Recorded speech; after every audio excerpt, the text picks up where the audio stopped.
এই যে এখানে একটা ফর্ম দেখতেছেন, এই ফর্মগুলো আপনি কিভাবে পূরণ করবেন এবং এই ফর্মগুলো পূরণ করার মাধ্যমে যে কোনো ফেসবুক ফেক অ্যাকাউন্ট অথবা ফটো অথবা ভিডিও কিভাবে রিমুভ করবেন সেই বিষয়টা আজকে আমি আপনাদের মাঝে তুলে ধরবো। হ্যাঁ বন্ধুরা, কেউ যদি আপনার নাম অথবা ফটো ব্যবহার করে ফেক অ্যাকাউন্ট খোলে এবং ওই ফেক অ্যাকাউন্টের মাধ্যমে যদি আপনাকে হ্যারাসমেন্ট করে, তাহলে ওই সকল ফেক অ্যাকাউন্টগুলো আপনি কিভাবে রিমুভ করবেন ফেসবুক থেকে, সেই বিষয় নিয়ে মূলত আজকে আমি এই ভিডিওটা তৈরি করছি।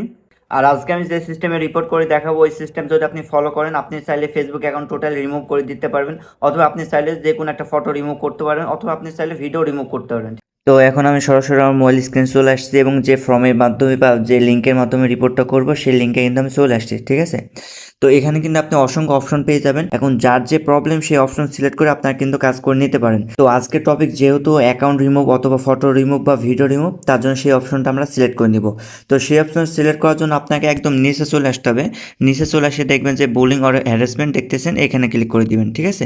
তো এখানে যখন আপনি ক্লিক করে দিবেন তখন আপনার কিছু সামনে আরেকটা অপশন চলে আসবে। তো এখানে বলছে do you have a Facebook account, এখান থেকে আপনাকে জাস্ট নোতে ক্লিক করে দিতে হবে।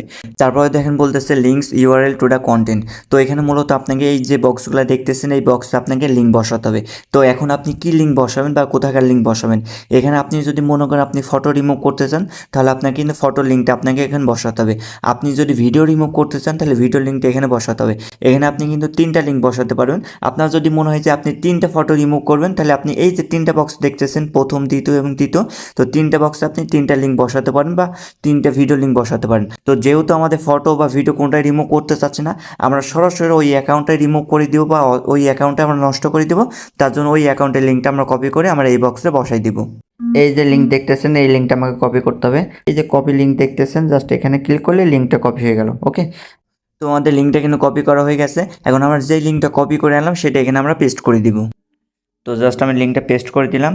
তারপর বলতেছে দেখেন when was this content posted. তো এটার মানে বোঝাচ্ছে যে আপনি যে ফটো বা ভিডিও রিমুভ করতে আসেন সেই ফটো বা ভিডিও কত তারিখে আপলোড করা হয়েছে, তো সেই তারিখটা আপনাকে এখানে বসাতে হবে। যেহেতু আমরা ফটো বা ভিডিও রিমুভ করতে আসছি না, আমরা ফেসবুক রিমুভ করব, এটা কিন্তু আপনার ওই যে ফেসবুক অ্যাকাউন্টটা রিমুভ করতেছেন সেই ফেসবুক অ্যাকাউন্টে ঢুকলে কিন্তু অনেক অ্যাকাউন্টে দেখা যায় কত তারিখে খোলা হয়েছে বা কোন সালে খোলা হয়েছে অ্যাকাউন্টগুলো দেখা যায়। তো আপনি যে অ্যাকাউন্টটা রিমুভ করতেছেন সেই অ্যাকাউন্টে কত তারিখে খোলা হয়েছে বা কোন সালে খোলা হয়েছে সেটা যদি আপনি দেখতে পান, তাহলে আপনি কিন্তু এখানে সেটা আপনি সেই তারিখ এবং সালটা আপনি বসাই দিবেন। আর যদি আপনি না বুঝতে পারেন, তাহলে এখানে আপনার কোনো কিছু এডিট করার দরকার নাই, যেভাবে আছে সেভাবে আপনি রেখে দিবেন, ঠিক আছে। আর আপনি আরেকটা কথা মাথায় রাখবেন, সেটা হচ্ছে এটা কিন্তু সবথেকে ভালো কার্যকরী লিঙ্ক আপনার ফটো বা ভিডিও রিমুভের জন্য। এখন তারপর বলছে ডেসক্রিপশন। তো ডেসক্রিপশনটা আপনাকে এমনভাবে লিখতে হবে, আপনি যে অ্যাকাউন্টটা রিপোর্ট করতেছেন সেই অ্যাকাউন্টটা আপনাকে ফেক হিসেবে গণ্য করতে হবে, বা সেই অ্যাকাউন্টটা আপনাকে হ্যারাসমেন্ট করতেছে, বা সেই অ্যাকাউন্টের জন্য আপনি অনেক সমস্যার সম্মুখীন হচ্ছেন। তো আমার একটা টেক্সট কপি করা আছে, আমি জাস্ট পেস্ট করে দিলাম। তারপর বলতেছি ইওর নেম। এখানে আপনি চাইলে আপনার নামটা বসাতে পারেন অথবা আপনি নাও বসাতে পারেন। তো আমি বেটার হয় আমি আমার নামটা বসাই দিব। তারপর বলতেছি ইওর ইমেল অ্যাড্রেস। তো এখানে আপনাকে একটা ইমেল অ্যাড্রেস বসাতে হবে। তারপর দেখেন আমাদের কিন্তু ইমেল বসানো হয়ে গেছে। তারপর বলতেছে অ্যাটাচমেন্ট, মানে এখানে আপনাকে একটা স্ক্রিনশট জমা দিতে হবে। তো কোন স্ক্রিনশট দিবেন, আপনি চাইলে যে ফটো রিমুভ করতেছেন সেই ফটোর স্ক্রিনশট দিতে পারেন বা ভিডিওর স্ক্রিনশট দিতে পারেন, অথবা অ্যাকাউন্টের স্ক্রিনশট দিতে পারেন। যেহেতু আমি অ্যাকাউন্টটা রিমুভ করব তার জন্য অ্যাকাউন্টের স্ক্রিনশটটা নিয়ে নেব। তো জাস্ট আমি অ্যাকাউন্টের স্ক্রিনশটটা নিয়ে নিলাম এবং স্ক্রিনশটটা আমরা এখান থেকে সিলেক্ট করে নিলাম। এখন আমাদের যদি সব কিছু ওকে থাকে, তাহলে আমাদের যেটা করণীয়, এই যে সেন্ড বাটনটি দেখতেছেন, সেন্ডে ক্লিক করে দিতে হবে। তো সেন্ডে ক্লিক করবার দেয় না, এটা কিন্তু আমাদের সাবমিট হয়ে গেছে। তো আমাদের এখন করণীয় হচ্ছে আমাদের ওয়েট করতে হবে। আমরা জাস্ট কয়েক ঘন্টা ওয়েট করব, যখন আমাদের রিভিউ আসবে অথবা আইডিটা নষ্ট হয়ে যাবে, তখন আমরা জাস্ট আবার ভিডিও এখানে শুরু করব। Welcome back. একদিন পর আবারও আপনার কাছে চলে আসলাম, কারণ আমাদের অ্যাকাউন্টটা আসলে নষ্ট হয়েছে কি হয় না সেটা দেখানোর জন্য। তো আমি যেহেতু লিঙ্কটা আমার প্রোফাইলে কপি করে রাখছিলাম, তো আমি একটু নিচে চলে যাচ্ছি। তো এই অ্যাকাউন্টটা রিপোর্ট করার জন্য বা এই অ্যাকাউন্টটা নষ্ট করার জন্য মূলত আমরা কিন্তু কাজ করছিলাম। তো আমরা যখন ভিডিও প্রথম অংশ দেখছিলাম, কিন্তু এখানে একটা নাম শো করতেছিল, কিন্তু এখন আমাদের রিপোর্ট করার পর দেখেন এখানে কোনো নাম শো করতেছে না। তো বলছে this content isn't available right now.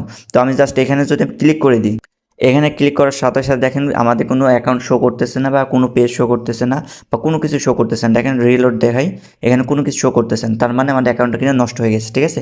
তো প্রথম থেকে যেগুলো দেখালাম এবং যেগুলো বললাম সেগুলো ফলো করে আপনি যদি কাজ করতে পারেন, তাহলে অবশ্যই আশা করি আপনিও রিপোর্টে সাকসেস হবেন এবং আপনিও যে কোনো ফেক অ্যাকাউন্ট রিমুভ করে দিতে পারেন, অথবা যে কোনো ফটো অথবা যে কোনো ভিডিও রিমুভ করে দিতে পারবেন।